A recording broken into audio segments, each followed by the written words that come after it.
Your pelvic floor weakness might not be due to loose, lax muscles. It could actually be due to short, tight muscles.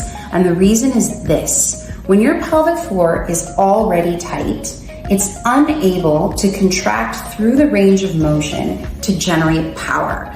And so whether it's you trying to feel your contraction or your physio who's trying to feel the contraction, it might feel like you're unable to contract, and that could be misdiagnosed as laxity and weakness, when in fact your pelvic floor is already contracted and we're just missing the range of motion. And so what's actually needed is not necessarily Kegels, but to learn to release so we can generate power through that range.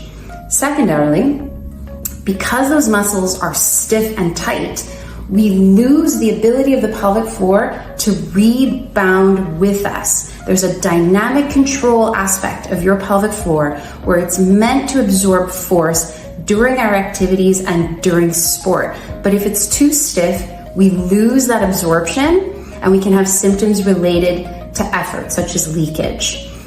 Thirdly, and lastly, because your muscles are already contracted, when you go to contract the pelvic floor, often what we see here is that patients will go outside of that movement to try to feel effort.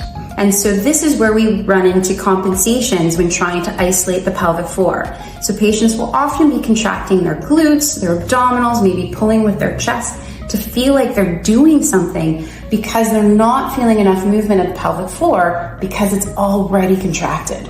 So this is a really, really important aspect of the exam to be able to determine why your pelvic floor is weak in order to choose the appropriate exercises for your treatment plan.